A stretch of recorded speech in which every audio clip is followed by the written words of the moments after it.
उस आदमी का नाम देवता है जो अपनी सुविधाएं और अपनी संपदाओं को मिल बांट के खाता है। देवता अकेले नहीं खाते, मिल बांट के खाते हैं। अगर आपके पास कोई चीज़ है तो आप मिल बांट के खाइए। ज्ञान आपके पास है तो उसका फ़ायदा औरों को मिलने दीजिए। आपके पास पैसा है तो मिल बांट के खाइए, हर एक को फ़ायदा उठाने दीजिए। अपनी संपदा को बांट के खाइए और दूसरों की मुसीबतों को बटा लीजिए। देवता यही काम करते हैं। देवता देखे ना आपने, देवता के अंदर यही गुण होता है। देवता को पुकारते हैं, हे भगवान जी हमारी सहायता कीजिए, गणेश जी हमको बुद्धि दीजिए, लक्ष्मी जी हमको पैसा दीजिए। उनका स्वभाव है, क्या स्वभाव है? देते रहते हैं, देते रहते हैं। क्या मतलब? देते रहने का मतलब यह है कि अगर उनके पास कोई चीज़ है तो लोगों को बांटते रहते हैं और लोगों की मुसीबतों में हिस्सा बटाते रहते हैं। हमको बुखार आ गया, हम बीमार हैं, हे हनुमान जी हमारे बुखार को दूर कर दीजिए। करते हैं कि नहीं करते बात अलग है, पर आपकी मान्यता तो यही ना कि आपके दुखों में हिस्सा बटाएंगे, आपकी मुसीबत को दूर करेंगे, आपकी कठिनाइयों को ठीक कर देंगे। और उनके पास अगर कोई ज्ञान है, विद्या है, बुद्धि है तो आपको देंगे। देवता इन्हीं दो वजह से देवता हैं, आपकी मुसीबतों में हिस्सा बटाते हैं एक, और अगर उनके पास कोई वैभव है तो आसानी से बांट देते हैं। बस मिल बांट के खाने का मज़ा देखा आपने? इक्कड़ इक्कड़ इक्कड़ जो अकेला ही खाता रहता है वो पाप खाता रहता है। जो अकेला ही संचय करता रहता है वो आदमी पाप संचय करता रहता है। जो अकेले की खुशी चाहता है वो आदमी पाप संचय करता है। इसलिए हमारे यहाँ एक संयुक्त कुटुंब की प्रणाली है। सब मिल बांट के खाएंगे, मिलजुल के रहेंगे, हिल के खाएंगे। कमाने वाला स्वयं थोड़ी खाता है, सब मिल बांट के खा लेते हैं। कोई बच्चा है, कोई बीमार है, कोई बुढ़ा है। बस ये जो पारिवारिक वृत्ति है इसमें वसुधैव कुटुम्बकम की मान्यता जुड़ी हुई है। वसुधैव कुटुम्बकम की मान्यता क्या है? आत्मवत् सर्वभूतेषु। आत्मवत् सर्वभूतेषु क्या है? एक ही है। आप दूसरों की मुसीबत में हिस्सेदार हो जाइए एक, और अपनी सुविधाओं को बांट दीजिए। हो गया आत्मवत् सर्वभूतेषु और हो गया वसुधैव कुटुम्बकम। ये सारे सिद्धांतों का निर्वाह इसी तरीके से होता है। इसीलिए आपकी कार्य पद्धति में और आपके चिंतन में ये बातें जुड़ी रहनी चाहिए कि हम किस तरीके से मिल बांट के खाएंगे और दूसरों की मुसीबतों में किस तरीके से हाथ बटाएंगे।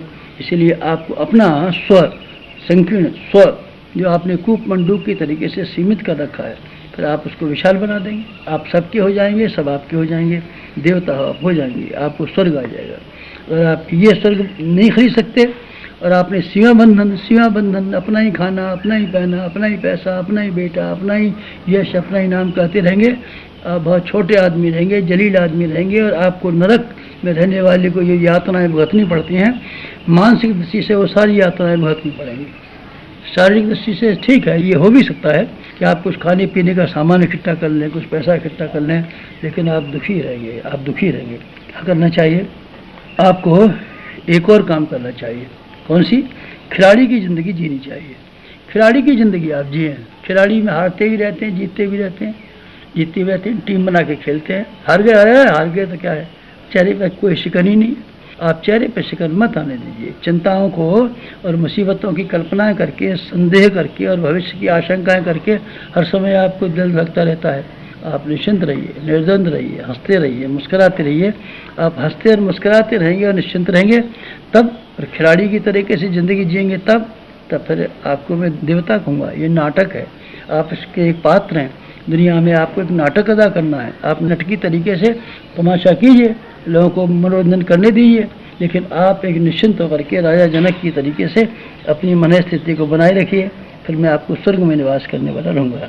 भूत का चिंतन मत कीजिए। पिछला जो घटनाएं हो गई तो ठीक है, आपने कोई अच्छे काम कर लिए तो बार बार प्रशंसा करने की ज़रूरत क्या है? आपके साथ में किसी ने कोई बुराई कर ली या आप किसी ने दुख भुगत लिए, बार बार कहने की ज़रूरत क्या है? भूत से भूत, गया सो गया। और भूत पर मत विचार कीजिए। भूत से आप अनुभव तो इकट्ठा कर सकते हैं, लेकिन चिंता भविष्य की कीजिए। करना हमको क्या है, करना हमको क्या है, ये सोचते रहेंगे तो फिर मज़ा आ जाएगा। बुढ़े आदमी भूतकाल का वर्णन करते रहते हैं, बच्चे भविष्य की बात सोचते रहते हैं, लेकिन जवान आदमी वर्तमान की बात सोचते रहते हैं।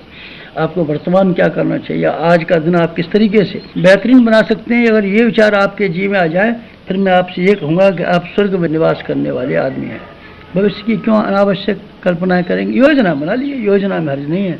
महत्वाकांक्षा बात अलग है, योजना बात अलग है। हमको एमए करना है तो आप स्कीम बनाइए। एमए नहीं हुए तो मर जाएंगे, एमए नहीं हुए तो नाक कट जाएगी, एमए नहीं हुए तो बात बिगड़ जाएगी। क्या बात बिगड़ जाएगी? दुनिया में बिना पढ़े भी तो है। अब मैट्रिक पास रह गए तो क्या बता गई, ऐसा हमारा ये हो जाएगा, हमारा ये हो जाएगा। ऐसे विचार करते रहेंगे तो मैं आपको नरकगामी कहूँगा। स्वर्ग में रहने वाले अपने वर्तमान का ध्यान करते हैं, भविष्य की तैयारी करते हैं, भूतकाल को भूल जाते हैं और खिलाड़ी की तरह जिंदगी जीते हैं। अपने जीवन के तौर तरीकों में ऐसा मौलिक परिवर्तन आप करके जाइए। यहाँ से उम्मीद ऐसी है आप यही करेंगे। महर्षि जमदग्नि सप्तर्षियों में से ही एक ऋषि हैं। ये ऋचिक महामुनि के पुत्र तथा ईश्वर के अंशावतार भगवान परशुराम के पिता थे। सदा तपस्या में लगे रहते थे और वैदिक कार्यों को करते रहना ही उनका कार्य था।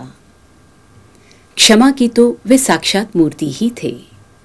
महर्षि जमदग्नि की क्षमाशीलता, कार्य तत्परता और अतिथि सत्कार ऐसे गुण हैं जो समस्त आदर्श ब्राह्मण तपस्वियों में होने चाहिए। परम पूज्य गुरुदेव में भी ये गुण देखने को मिलते हैं। वे सच्चे अर्थों में ब्राह्मण थे और उसी ब्राह्मणत्व को अपनाने की प्रेरणा उन्होंने अपने शिष्यों को भी दी। ऋषिवर जमदग्नि जिन्हें बिल्कुल समान हर सुख दुख था, और कठोर तप के सुदेज से जो ज्वल्यमान मुख था। तपो मोटी उन ऋषि का होता यहाँ आज आवाहन है। महायज्ञ में उन्हीं पूज्यवर का वंदन अभिनंदन है। महायज्ञ में उन्हीं पूज्यवर का वंदन अभिनंदन है। ओम जमदग्निर्महातेजा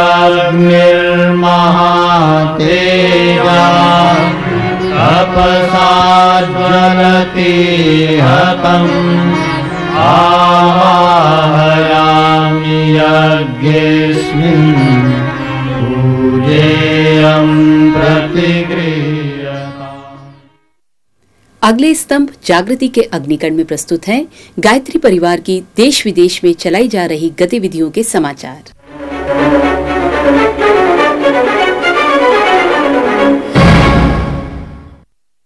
नमस्कार, गायत्री परिवार के समाचारों में आपका स्वागत है। 11 अगस्त को उत्तरांचल राज्य के टिहरी जिले में बादल फटने की घटना से बूढ़ा केदार के निकट कई गांव नष्ट हो गए। शांतिकुंज का विशिष्ट आपदा प्रबंधन दल इस दुर्घटना की सूचना मिलने के कुछ ही घंटों बाद अपनी त्वरित कार्रवाई का उदाहरण प्रस्तुत करते हुए राहत कार्यों में जुटा सबसे पहला और सबसे बड़ा स्वयंसेवी संगठन था। शांतिकुंज के स्वयंसेवक जब प्रभावित गांवों में आपदाग्रस्तों के सहयोगी बनकर पहुंचे, तब तक उन लोगों तक सरकारी सहायता भी नहीं पहुंच पाई थी। शांतिकुंज का 78 सदस्यीय विशाल दल अपने 7 वाहनों के साथ 12 अगस्त को प्रातः 7:30 बजे घटनास्थल की ओर रवाना हो गया। आदरणीय श्री गौरीशंकर शर्मा जी के नेतृत्व में गए इस दल में निष्णात चिकित्सकों के अलावा ऐसे स्वयंसेवक शामिल थे जो पहले कई आपदा प्रबंधन अभियानों में महत्वपूर्ण कार्य कर चुके थे। संभवतः सरकारी सहायता के पश्चात पूरे उत्तरांचल में आपदा प्रबंधन की यह सबसे बड़ी वाहिनी है जो कहीं भी हर प्रकार की सहायता करने में सक्षम है। बाढ़ से प्रभावित प्रत्येक गांव में बेस कैंप से 6 से 10 किलोमीटर की दूरी पर था। सर्वप्रथम प्रभावित परिवारों को भोजन कराया गया, फिर उनका स्वास्थ्य परीक्षण कर चिकित्सा की और दवाइयां भी वितरित की गईं। प्रभावित लोग अपनी सुविधा के अनुसार कैंप में आकर सामान प्राप्त करते रहे। गांव वासियों को विपरीत परिस्थितियों को सहने का ढांढस बंधाया गया और उनकी खुशहाली की प्रार्थना की गई। घटनास्थल पर उत्तरांचल के सिंचाई मंत्री श्री शूरवीर सिंह सजवाण, आपदा प्रबंधन एवं राजस्व मंत्री श्री हरख सिंह रावत, उद्योग मंत्री श्री किशोर उपाध्याय, सुरेंद्र सिंह नेगी आदि शांतिकुंज प्रतिनिधियों से मिलते रहे। सबने शांतिकुंज के आपदा प्रबंधन कार्यों की मुक्त हृदय से प्रशंसा की। इस राहत अभियान में कुल 3000 किलो आटा, 3000 किलो चावल, 1500 किलो दाल, 400 ऊनी कंबल, 150 त्रिपाल, बड़ी संख्या में ऊनी कपड़े, अन्य वस्त्र, बर्तन आदि वितरित किए गए। प्रतिदिन लगभग 250 लोगों को भोजन की व्यवस्था भी की गई। राजस्थान के 12 जिले में सीसवाली कस्बे में लघु अश्वमेध स्तरीय विशाल 108 कुंडीय गायत्री महायज्ञ का आयोजन हुआ। इसका मुख्य उद्देश्य वहां गोविंद गौशाला एवं देव संस्कृति विश्वविद्यालय से जुड़े महाविद्यालय की स्थापना के साथ क्षेत्र में स्वावलंबन एवं शिक्षा क्रांति को जन्म देना था। उल्लेखनीय है कि इसके लिए पिछले कई महीनों से पूरे क्षेत्र में 24 करोड़ गायत्री महामंत्र का जप संपन्न किया गया, जो कि एक विराट साधनात्मक आंदोलन का रूप ले चुका था। सैकड़ों गांवों में साधना हुई, अथाह जन श्रद्धा जागी। लोग अपने श्रद्धा सुमन लेकर इस महाकुंभ में सहभागी होने के लिए उमड़ पड़े। आदरणीय शैलजी जी एवं श्रद्धेय डॉक्टर प्रणव पांड्या जी की उपस्थिति ने लाखों लोगों को तृप्ति प्रदान की। कार्यक्रम में राजस्थान के लोकायुक्त श्री मिलाप चंद जैन मुख्य अतिथि के रूप में पधारे। यज्ञ के साथ ही प्रांतीय सम्मेलन भी संपन्न हुआ। लगभग 10,000 लोगों ने इसमें दीक्षा ली। 9 से 11 अगस्त की तारीखों में संपन्न विशाल कार्यक्रम का शुभारंभ यज्ञ स्थल के भूमि पूजन से हुआ। सामूहिक साधना का पहला सुखद परिणाम कलश यात्रा वाले दिन दिखाई दिया। पानी की एक बूंद के लिए तरसती झुलसती धरती को इंद्र देवता ने तृप्ति प्रदान की। उस दिन इतनी घनघोर वर्षा हुई कि गांव की सूखी पड़ी पोखर भी भर गई। एक ही दिन में पशुओं के लिए पर्याप्त पेयजल, किसानों के लिए प्रथम चरण की वर्षा हो गई। सारा वातावरण शीतल हो गया। आदरणीय शैलजी जी, श्रद्धेय डॉक्टर प्रणव पांड्या जी और लोकायुक्त श्री जैन ने हजारों लोगों द्वारा गायत्री महामंत्र के समूह गान के बीच धरती माता एवं गौ माता का पूजन कर गौ माता को गौशाला में प्रवेश दिलाते हुए गोविंद गौशाला का उद्घाटन किया। उल्लेखनीय है कि क्षेत्र में 24-24 लोगों के 18 बचत समूह गठित कर प्रत्येक ने 1 रुपए रोज के हिसाब से अपना अंशदान एकत्र कर 80,000 रुपए की धनराशि जुटाई। गोविंद गौशाला की स्थापना के लिए प्रदेश सरकार ने गायत्री परिवार को 4 हेक्टेयर भूमि आवंटित की है। इसके माध्यम से क्षेत्र में गौ संवर्धन एवं स्वावलंबन का व्यापक अभियान चलाया जाएगा। सीसवाली आयोजन में देव संस्कृति विश्वविद्यालय शांतिकुंज के अंतर्गत चलाए जाने वाले देव संस्कृति महाविद्यालय के लिए भूमि पूजन संपन्न हुआ। आज यहाँ आकर 2 चीज देखी। एक चीज गौशाला देखी, दूसरी चीज देखी महाविद्यालय के लिए जमीन का पूजन। देखकर मन खुश हुआ। पूर्णाहुति की पूर्व संध्या पर भव्य दीपयज्ञ भी संपन्न हुआ। अपने वापसी प्रवास पर आदरणीय शैलजी जी और श्रद्धेय डॉक्टर प्रणव पांड्या जी गायत्री शक्तिपीठ कोटा पहुंचे। वहां उन्होंने लगभग 1.5 घंटे तक चली एक कार्यकर्ता बैठक में सैकड़ों स्वजनों से चर्चा की। नागरिक परिषद देहरादून ने श्रद्धेय डॉक्टर प्रणव पांड्या जी को आध्यात्म विज्ञान के उन्नयन हेतु समर्पित विशिष्ट सेवाओं के लिए वर्ष 2001-2002 के शिवालिक रत्न सम्मान से विभूषित किया। देहरादून के महानगर निगम सभागार में आयोजित विशिष्ट समारोह में यह सम्मान उन्हें प्रसिद्ध फिल्म निर्माता, निर्देशक एवं लेखक हिमालय रत्न डॉक्टर रामानंद सागर ने प्रदान किया। समारोह के मुख्य अतिथि पद से बोलते हुए श्रद्धेय डॉक्टर प्रणव पांड्या जी ने कहा कि इतिहास काल में महान विभूतियों ने भारत को जगत गुरु बनाया था। वर्तमान समय की सबसे बड़ी विडंबना यह है कि आज ऐसी महान विभूतियों की नितांत कमी हो गई है जिनका समाज अनुकरण कर सके। ऐसे में यदि लोगों को उनके अच्छे कार्यों के लिए सम्मानित किया जाता है तो इसका समाज में सकारात्मक प्रभाव पड़ता है। उन्होंने कहा कि उन्हें मिला शिवालिक रत्न सम्मान परम पूज्य गुरुदेव आचार्य श्री की कृपा प्रेरणा का ही प्रतिफल है। वस्तुतः यह सम्मान अकेले का नहीं बल्कि शांतिकुंज के प्रत्येक कार्यकर्ता के लिए है। इस समारोह में डॉक्टर रामानंद सागर ने कहा कि शांतिकुंज और हिमालय मेरे हृदय में बसा हुआ है। परम पूज्य गुरुदेव पंडित श्री राम शर्मा आचार्य जी मुझे अभी भी परोक्ष रूप से बराबर मार्गदर्शन देते रहते हैं और उसी के आधार पर मैं कठपुतली की तरह कार्य कर रहा हूं। इस वर्ष मॉरिशस के डिपिने शहर स्थित श्री वेद माता गायत्री आश्रम में आयोजित हुए गुरु पूर्णिमा पर्व समारोह को राष्ट्रीय स्तर पर ख्याति मिली। राष्ट्र के प्रथम प्रतिष्ठित प्रधानमंत्री श्री शिव सागर रामगुलाम के सुपुत्र डॉक्टर रवीन नामगुलाम, जो स्वयं भी मॉरिशस के प्रधानमंत्री रहे हैं, स्वेच्छा से बड़ी श्रद्धा के साथ गुरु तत्व का पूजन कर भारत की महान संस्कृति को अपनी श्रद्धांजलि अर्पित करने कार्यक्रम में उपस्थित थे। स्थानीय रेडियो तथा टेलीविजन ने इस कार्यक्रम की सूचना राष्ट्रीय स्तर पर प्रदान की है। पर्व के दिन स्थानीय मीडिया ने शांतिकुंज प्रतिनिधि प्रोफेसर विश्व प्रकाश त्रिपाठी का पर्व संदेश भी प्रसारित किया। युग ऋषि परम पूज्य पंडित श्री राम शर्मा आचार्य जी के विचार और मिशन से अत्यंत प्रभावित डॉक्टर नवीन राम गुलाम ने युग निर्माण आंदोलन में सक्रिय भागीदारी की इच्छा व्यक्त की थी। डॉक्टर नवीन राम गुलाम ने गायत्री परिवार को सागर तट पर स्थित ग्रैंड नगर के समीप एक बड़ा भूखंड दिलाने का आश्वासन दिया ताकि वहां से गायत्री परिवार उनके राष्ट्र को समर्थ और सशक्त बनाने वाली गतिविधियां चला सके। केंद्रीय संचार राज्य मंत्री डॉक्टर संजय पासवान शांतिकुंज पधारे। सांसद बनने के बाद कई बार शांतिकुंज आ चुके मंत्री महोदय का यह निजी दौरा था, किंतु जैसा कि उन्होंने जिले की अन्य प्रेस वार्ताओं में स्पष्ट किया कि उनके अपने आने का उद्देश्य केंद्रीय योजनाओं में स्वयंसेवी संगठनों की भागीदारी की संभावनाएं तलाशना था और इसमें शांतिकुंज का नाम अग्रिम पंक्ति में है। डॉक्टर संजय पासवान ने आपदा राहत, स्वास्थ्य, स्त्री शिक्षा और लोगों के नैतिक चारित्रिक विकास कार्यों में शांतिकुंज की महत्वपूर्ण भूमिका की प्रशंसा की।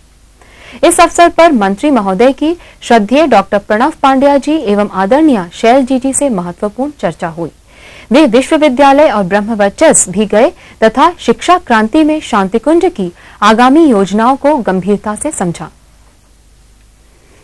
भारत सरकार के आयकर अधिनियम की धारा 35 का ग के अंतर्गत श्री वेद माता गायत्री ट्रस्ट शांतिकुंज हरिद्वार को स्वावलंबन, स्वास्थ्य एवं शिक्षा के अंतर्गत देव संस्कृति विश्वविद्यालय के लिए भवन निर्माण एवं क्षेत्रीय कार्यक्रमों के विस्तार हेतु 100% कर मुक्ति का लाभ मिल गया है। यह लाभ दानदाताओं को उनकी आयकर पर 100% छूट के माध्यम से मिलेगा। ज्ञातव्य हो कि यह अधिसूचना विशेष प्रामाणिकता पर ही मिलती है। शासन ने 27 अगस्त 2002 को यह अधिसूचना जारी की है। 2003 से 2006 के निर्धारण वर्षों के लिए यह लाभ 4,229 लाख रुपए की विश्वविद्यालय की प्रवृत्तियों के विस्तार हेतु हुआ है। श्रीमंतों, भामाशाहों, भावनाशीलों से आग्रह है कि इस सुविधा का लाभ उठाएं। और इसी के साथ गायत्री परिवार की गतिविधियों के समाचार समाप्त हुए। नमस्कार।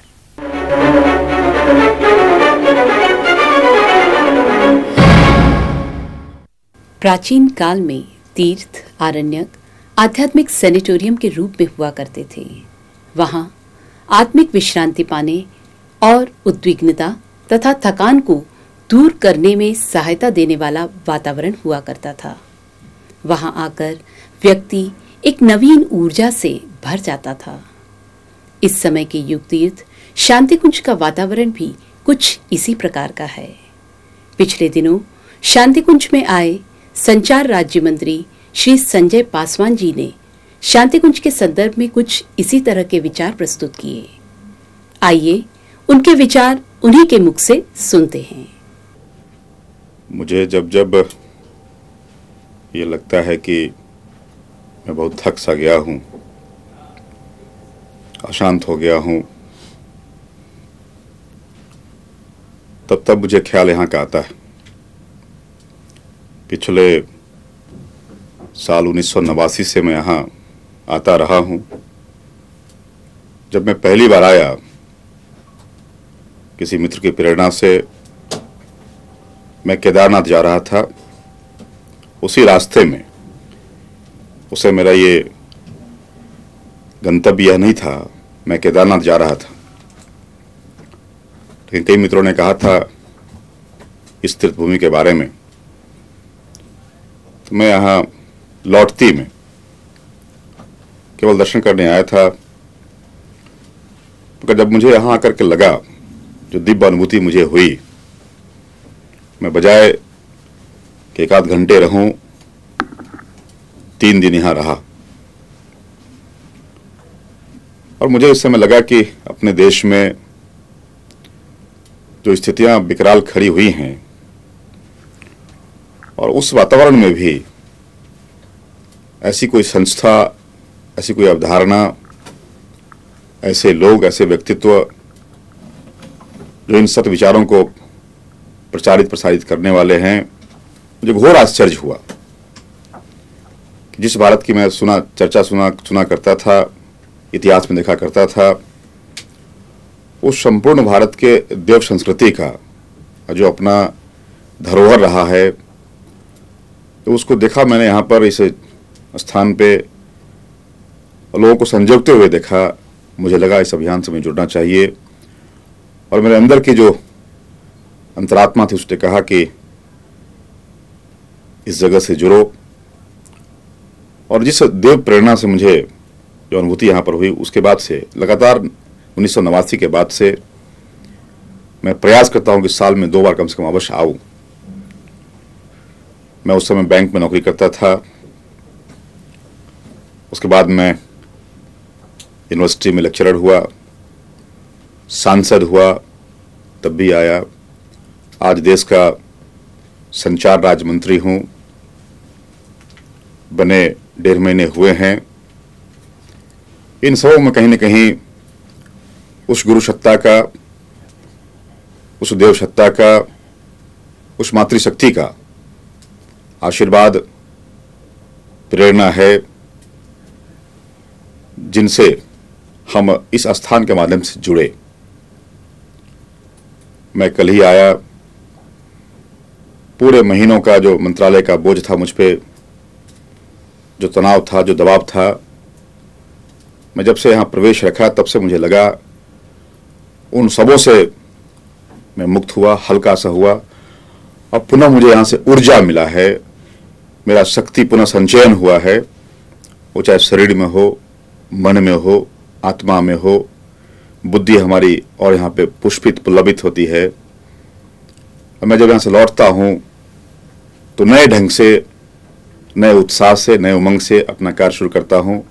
इसलिए हमारे लिए यह जगह ईंधन देता है, यह जगह हमें स्फूर्ति देता है, ताकि जो अपने सामाजिक दायित्व हैं, पारिवारिक दायित्व हैं, और इस देश ने जो अभी दायित्व दिया है उसको निर्वहन करने में, सफलतापूर्वक संचालन करने में प्रभावशाली ढंग से सब कार्य में कर सकूं, ऐसा मुझे स्पष्ट आभास होता है।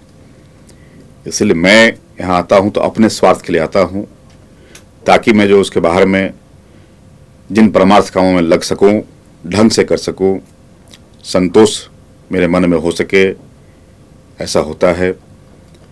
मैं आज अपने टीम में, जो हमारे मंत्रालय की टीम हमारी है, जो हमारे दिल्ली के आवास संचालन में जो लोग हमारे साथ लगे हुए हैं, ऐसे लगभग 21 लोगों की टीम लेके मैं आया हूँ। उन सब लोगों को उन चीज़ों से आत्म साक्षात्कार करवा रहा हूँ जिनके कारण मेरी व्यक्तित्व में निखार आया।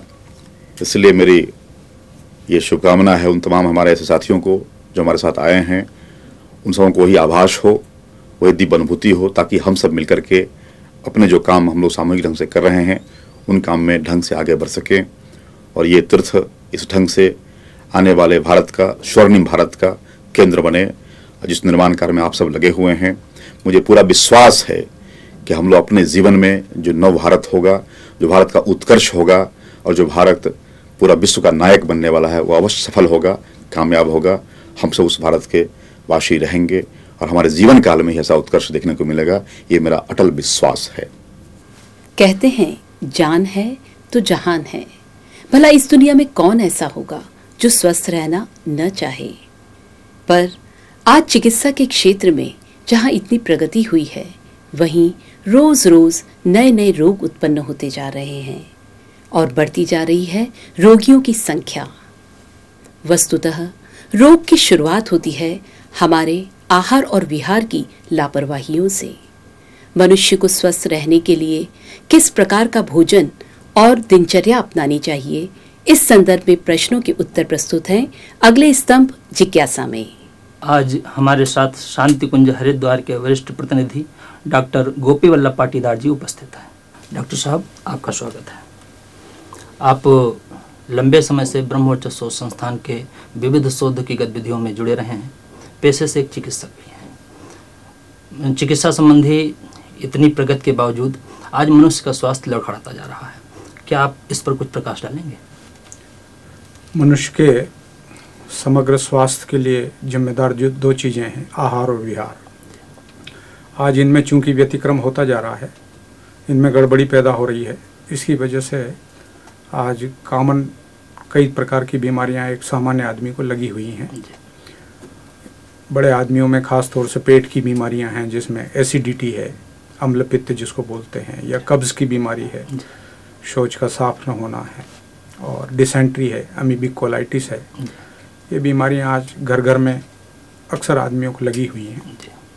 मानसिक रोगों में चूँकि आदमी भागम भाग का जीवन बिता रहा है, इसीलिए उसमें मानसिक तनाव, मेंटल स्ट्रेस एक बहुत बड़ा कारण है। और इस मेंटल स्ट्रेस की वजह से आदमी को नींद ना आना, चिड़चिड़ापन रहना, या उसका ब्लड प्रेशर बढ़ जाना, या डायबिटीज़ जिसको मधुमेह रोग भी कहा जाता है, ये बीमारियां आज आम होती जा रही हैं। और महिलाओं में चूँकि आज ग्रामीण क्षेत्र की बात छोड़ दें, शहरों में देखें तो महिलाएं अक्सर शारीरिक श्रम उनका नहीं हो पाता है, मशीनों या नौकरों के ऊपर निर्भर रहती हैं, तो उसकी वजह से उनका मोटापा बढ़ जाना, या ब्लड प्रेशर वगैरह बढ़ जाना, या डायबिटीज़ हो जाना, या गलत पोस्चर से बैठने की वजह से कमर का दर्द, स्पॉन्डिलाइटिस इत्यादि बीमारियां हो जाती हैं। मासिक धर्म की गड़बड़ियाँ या प्रदर या लुकोरिया जैसी बीमारियां महिलाओं में आम हैं। इसके अलावा छोटे बच्चों में, स्कूल जाने वाले बच्चों में विटामिन ए डेफिशिएंसी, जिसकी वजह से आँख के पर्दे के ऊपर जो प्रतिबिंब बनता है, रोशनी, आँख का विजन है, वो कम हो जाता है, चश्मा छोटी उम्र में लग जाता है।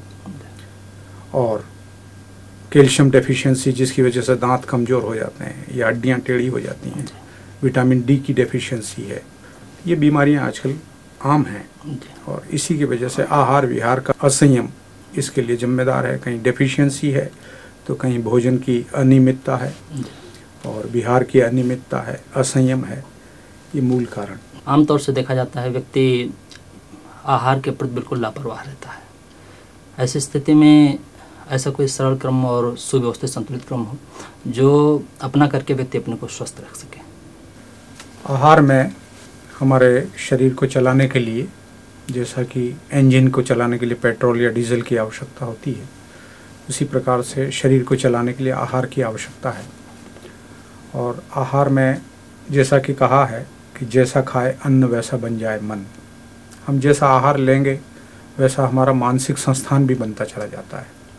इसलिए भोजन पोषक हो, सात्विक हो, ये भी आवश्यक है।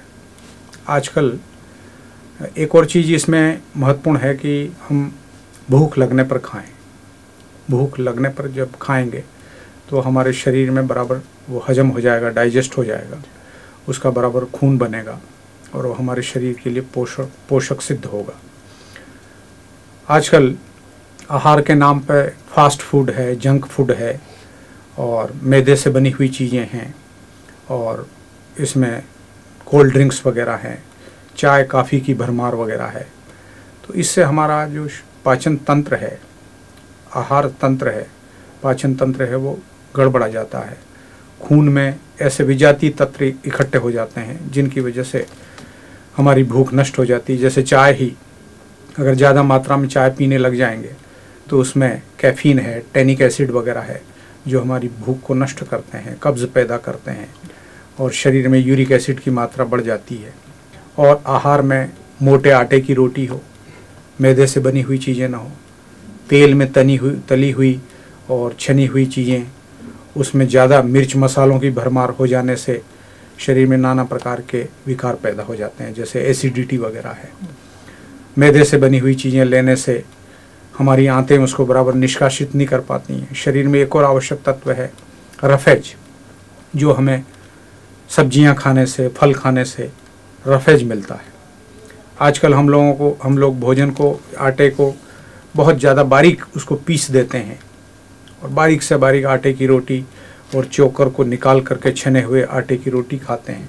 उससे हमारी आंतों को, पेट को ज़्यादा से ज़्यादा श्रम करना पड़ता है उसको हजम करने के लिए, उसको शरीर से बाहर निष्कासित करने के लिए।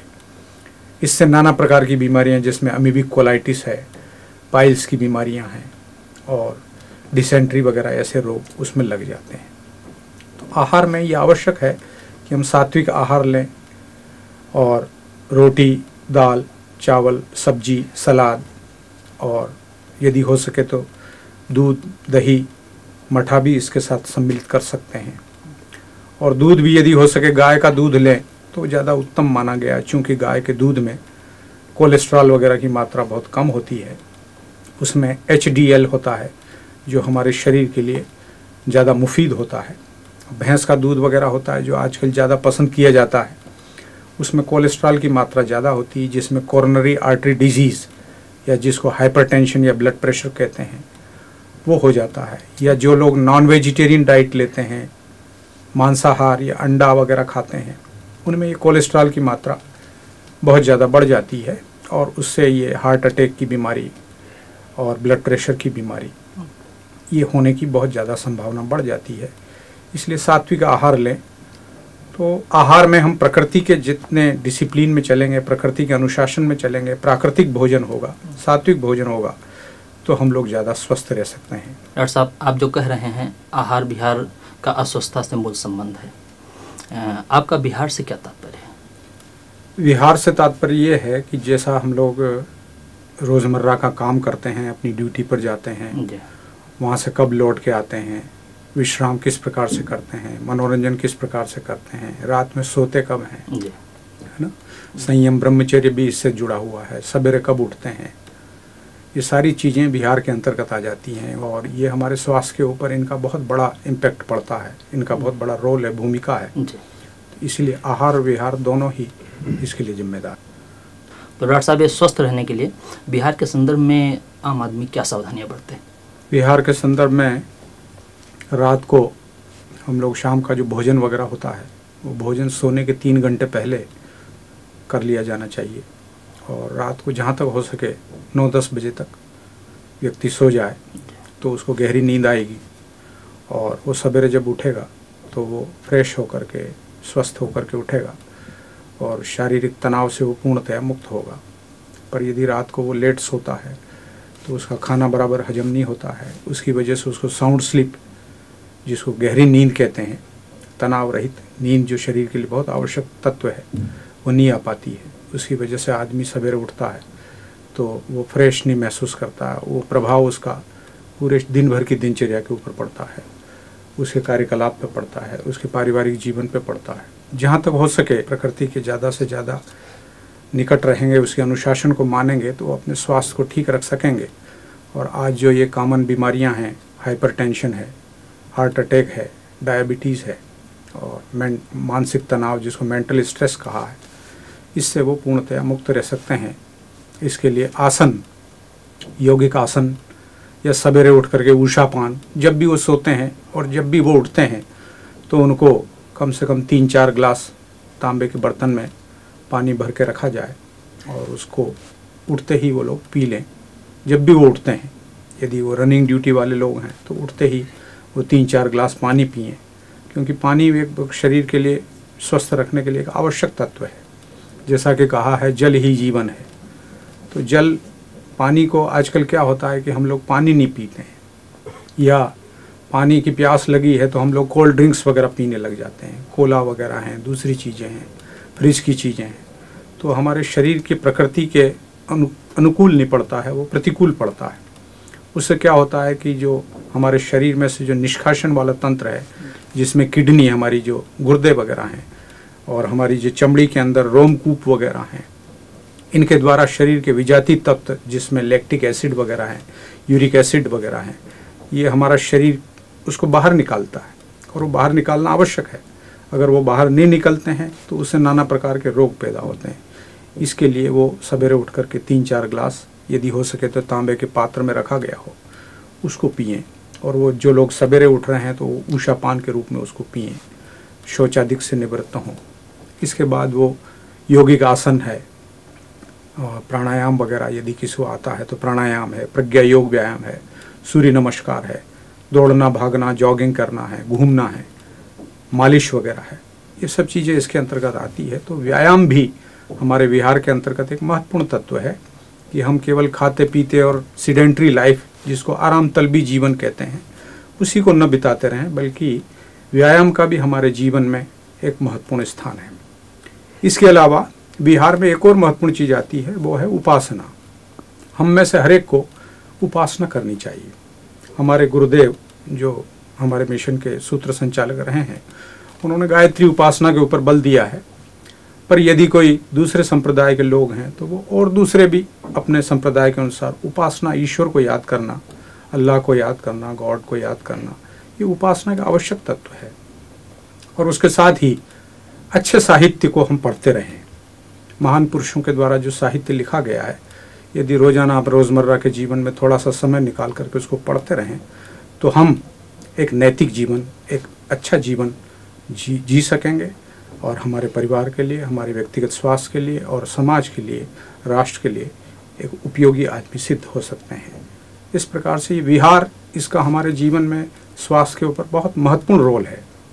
जो लोग रात दिन ईर्ष्या और द्वेष की आग में जले जा रहे हैं, जो दूसरों को नुकसान पहुंचाने वाला काम कर रहे हैं, आतंकवाद में लिप्त हैं या इंटरनेशनल ड्रग ट्रैफिकिंग में लिप्त हैं या चोरी डकैती में लिप्त हैं, ऐसे लोग कभी भी स्वस्थ नहीं रह पाते। उनका जीवन ज़्यादा लंबा नहीं होता है।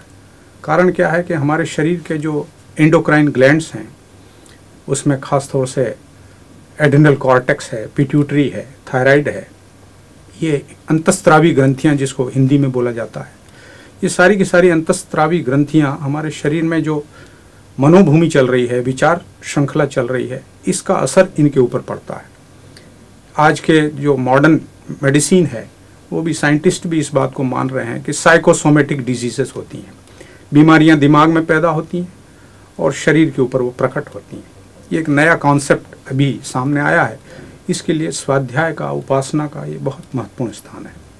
परमात्मा जब गुणों का पुंज है तो ऐसे परमात्मा के पास बैठने से उसका असर हमारे ऊपर पड़ता है और ये हमारे टोटल शारीरिक और मानसिक स्वास्थ्य को प्रभावित करता है। इसी संदर्भ में जैसा कि आसन हैं, प्राणायाम वगैरह हैं, तो ये सब चीज़ें भी अगर इसके साथ में जोड़ के रखी जाएं तो हम लोग शारीरिक मानसिक रूप से स्वस्थ हो सकते हैं। डॉक्टर साहब, प्राणायाम का कोई ऐसा सरल सूत्र बताएं जो आम आदमी अपनी जीवनचर्या के साथ में उसको जोड़ सके। प्राणायाम आजकल जो हमारा बैठने का तरीका है वो ठीक नहीं होता है। हम लोग या तो सोफ़ा सेट पर या कार की सीट के ऊपर पसर करके बैठते हैं। उसमें जो हमारी श्वास होती है वो गहरी नहीं होती है, शैलो ब्रीदिंग होती है। उसमें बहुत कम फेफड़ों के अंदर हवा आती और जाती है। तो इसके लिए जब भी हमको टाइम मिले कमर सीधा करके बैठें और गहरी श्वास लें।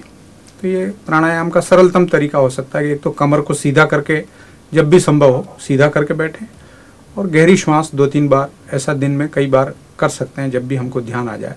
तो उससे क्या होगा कि हमारे फेफड़ों के रोमकूप सबके सब जो है वायु कोश हैं, एल्वियोलाई हैं, वो सबके सब खुलेंगे, उनमें हवा आएगी और जाएगी। इस प्रकार से प्राणायाम का लाभ हमको मिल जाएगा। डॉक्टर साहब, अंत में एक प्रश्न, कुछ बीमारियां हैं जो आम हैं, वो इन दिनों प्रचलित हैं, उनके संदर्भ में क्या सावधानियां बरतनी चाहिए? बीमारियों में मूलतः आजकल जो कब्ज़ की बीमारी है उसमें सवेरे उठ करके 3-4 ग्लास यदि हो सके तो तांबे के पात्र में रखा हुआ, लोटे में रखा हुआ पानी उषा पान के रूप में पिएं। दिन भर में 10-12 ग्लास पानी बराबर रहा जाए और चोकर समेत आटे की, मोटे आटे की रोटी, सब्जियां, सलाद, भोजन आधी मात्रा में अन्न हो, आधी मात्रा में सब्जियां हों, तो कब्ज़ की बीमारी से बचा जा सकता है। और इसके अलावा जो आजकल मधुमेह की बीमारी जिसको डायबिटीज़ बोलते हैं, डायबिटीज़ भी आम है। डायबिटीज़ के रोगी को ज़्यादा से ज़्यादा उसको पैदल चलना चाहिए, कम से कम 4-5 किलोमीटर को उसको डेली पैदल यात्रा करनी चाहिए। उससे क्या होगा कि जो शरीर के अंदर बढ़ी हुई ब्लड शुगर है, शर्करा की मात्रा, वो कंज्यूम होगी और उसमें मोटापा वगैरह घटेगा, उसको लाभ मिलेगा। इसके साथ ही कुछ जड़ी बूटियां हैं, जैसे उसमें गुड़मार की औषधि है, उसमें दूसरी औषधियाँ भी, गिलोय वगैरह है, इनका सेवन भी किया जा सकता है जिसमें साइड इफ़ेक्ट नहीं होते हैं और ब्लड शुगर उसमें नॉर्मल। तेज पत्र वगैरह भी उसमें लिया जा सकता है। जामुन की गुठली का भी सेवन कर सकते हैं। नीम की पत्ती है, बेल पत्र की पत्ती है, इनका सेवन कर सकते हैं। मीठी चीज़ें, खास तौर से शक्कर है, शक्कर कम से कम मात्रा ली जाए या अवॉइड की जाए। मिठाइयाँ, गरिष्ठ भोजन, घी वगैरह ये अवॉइड किया जाए तो डायबिटीज़ में लाभ मिलता है। आसन प्राणायाम भी इसमें सम्मिलित रखे जा सकते हैं। ब्लड प्रेशर वाले आहार में, ब्लड प्रेशर में शवासन का बहुत महत्व है।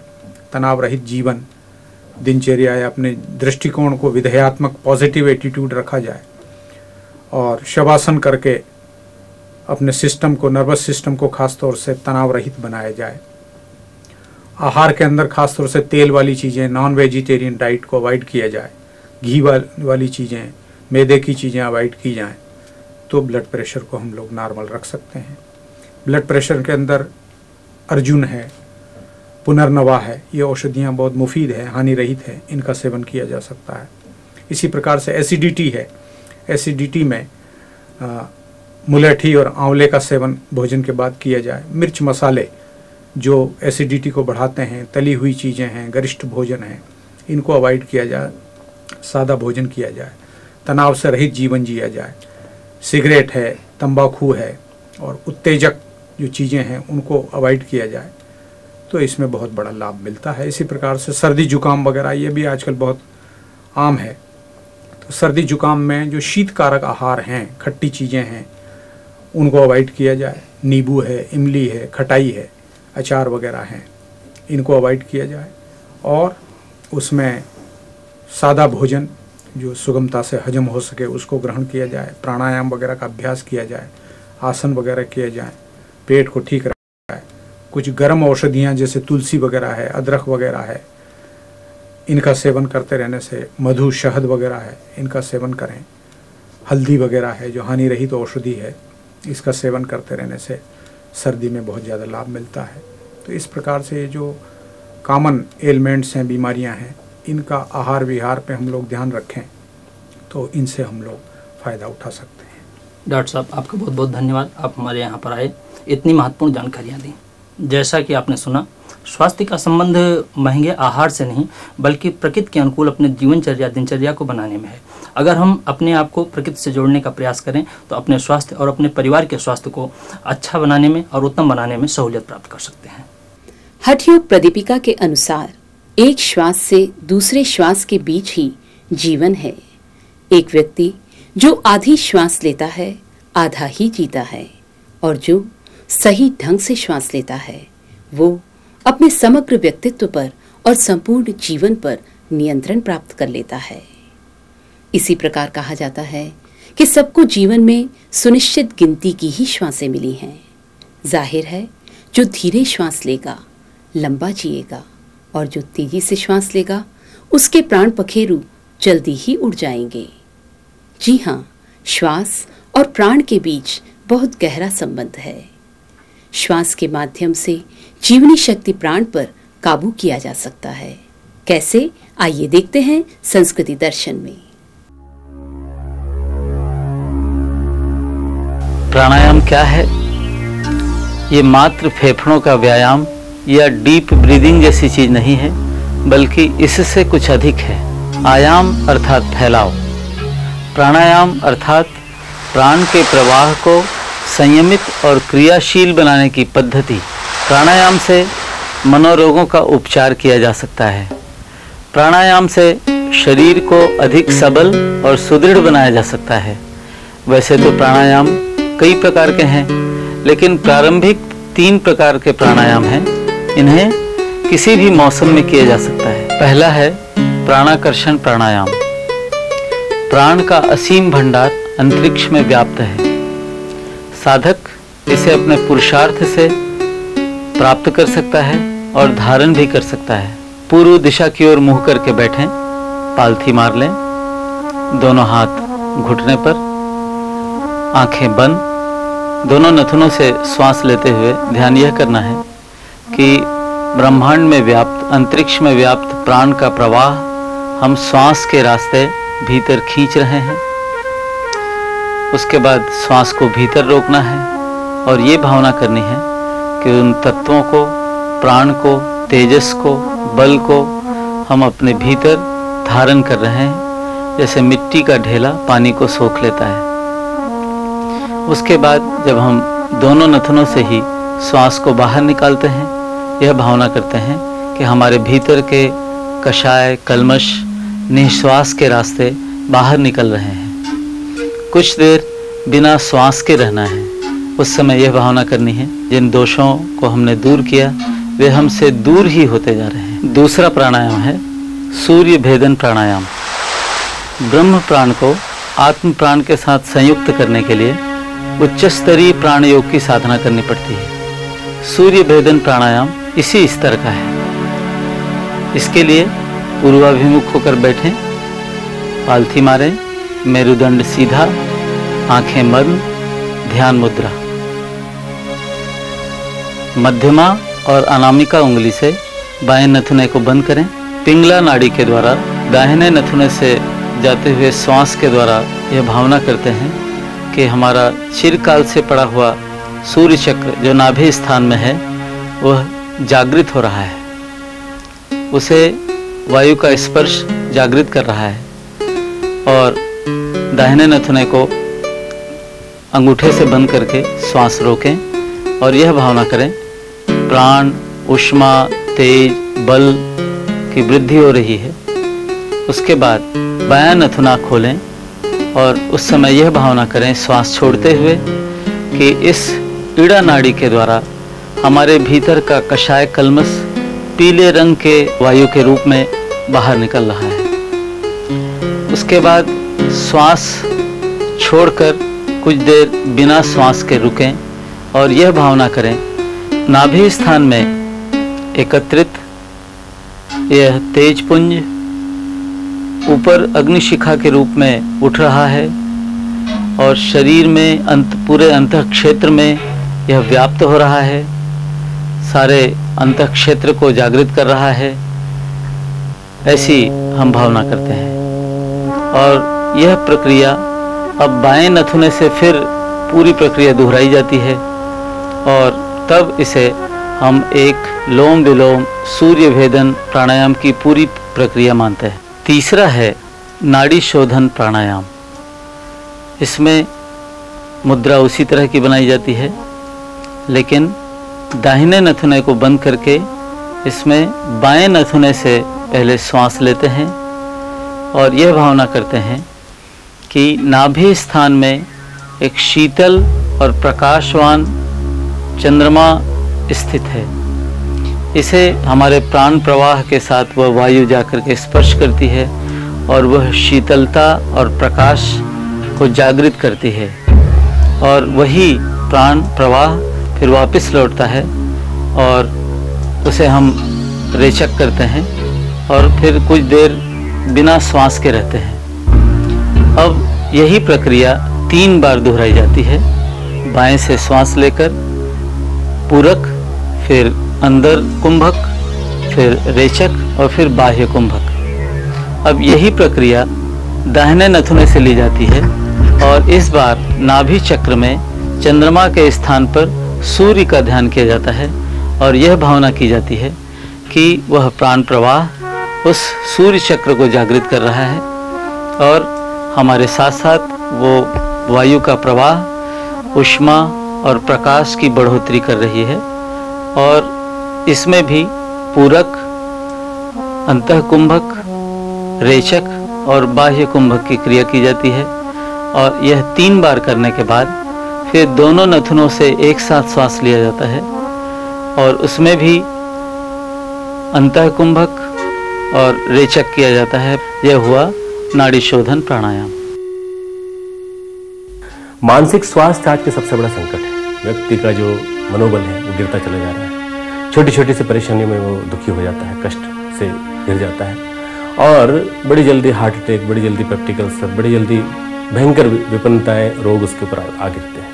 इन रोगों से बचने का एक ही तरीका है कि हम अपने आप को प्राण शक्ति के उस सागर से जो हमारे चारों ओर भरा पड़ा है बादलों के रूप में, विभिन्न प्राण शक्ति का जो महासागर जिसमें हम बैठे हुए हैं, कहीं बाहर जाने की जरूरत नहीं है। हम जहाँ बैठे हैं वहीं पर हमारे चारों ओर प्राण शक्ति है। उस प्राण शक्ति के आयाम में स्वयं प्रवेश करके प्राणायाम करके देखें। लंग्स का व्यायाम नहीं है। प्राणायाम अर्थात ईड़ा और पिंगला नाड़ियों को, सिंपैथेटिक और पैरासिम्पैथेटिक सिस्टम को उद्वेलित करना, उत्तेजित करना। इससे आपके अंदर ऐसी शक्ति, ऐसी स्फूर्ति, ऐसी तेजस्विता आती चली जा रही है कि धीरे धीरे आपके आभा मंडल को बढ़ाती चली जा रही है।